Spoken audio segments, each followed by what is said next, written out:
Hi, welcome to the Improved Garage YouTube channel. If you have not subscribed yet, please do. Today I'm going to provide an update on my Osmo Action, my Samson Go Mic microphone, and how I've liked it and kind of what I've learned. So I've had it for about a month at this point, and I've done quite a few videos with it. So I purchased the base Osmo Action. I purchased the tripod mounts that are actually for a GoPro, the Samson Go Mic setup. The Osmo Action is about $200. The tripod mounts are like $30. The Samson microphone setup is $180 or $190. And then I had to add on an external microphone adapter to the Osmo Action, which I showed in a previous video. It was like 20 or 25 bucks. So all in, with a tripod and some microSD card, I'm using a 256 gig SanDisk EVO, and I have a pair of those. I'm probably 475 bucks into the whole setup, and I like it quite a bit. It works really well. You can't zoom in and zoom out, so that's kind of a little bit of a pain, but there are different lenses for it, so I might get a different lens in the future so that I can do a little bit of zooming in or zooming out. But I find that the default macro lens that it has works really well. I don't have to be right on top of the camera for it to, or I don't have to be very far away from the camera for it to see me, and it gets a good field of view. I normally am recording at 1080p, 60 frames per second, and I'm not using the image stabilization because that shortens the field of view by quite a bit. But I'm also not doing moving things. If I was, if I had it attached to a helmet and I was trying to like ride an ATV or something like that, then I probably would use image stabilization, which is called RockSteady. One of the things that I've run into that's been, I won't say annoying, but something that I've had to plan for, is that the battery life isn't fantastic. And by not fantastic, I mean I can take about an hour of video with the screen turned on. That's the caveat. Like, I have the screen turned on all the time so that I can see what it's seeing and I can make sure that the video that it's taking is decent. So it works for about an hour before the battery goes dead. Now the battery charges really, really quickly, especially if you're using a USB-C charger, like a native USB-C charger. So I'm normally using the one that's for my MacBook.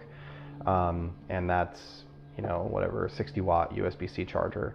And I would say the camera charges to full in like an hour, somewhere in that neighborhood. So recently what I did was I picked up a battery pack from Amazon. So I'll post a link here. So I purchased, it's a 3-bay charger, this guy, and it comes with 2 batteries. So this one here is the OEM battery that comes from DJI. This one is the aftermarket, and I've got an aftermarket in the camera right now. So it comes with a charger that holds 3 batteries and 2 batteries. So that's nice because it lets you charge a battery while you're using the camera. It's got these indicator lights on it where, the red one is currently charging, the green one is fully charged, and that green bay is obviously empty.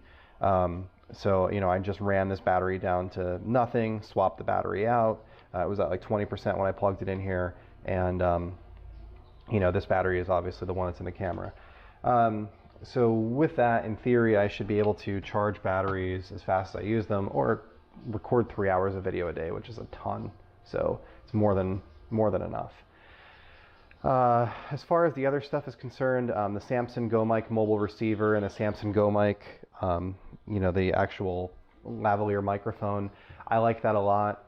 I find that I need, the microphone's sensitive, so I need to take it a little bit away. I started out with it here, and you could like hear me breathing and stuff, and I didn't really care for that. So I brought it a little bit away from my mouth, and that's been better. This uses 2 AA batteries. They last quite a while. I'm on my second set of AA batteries, and I've probably done, 10 hours of video with them connected.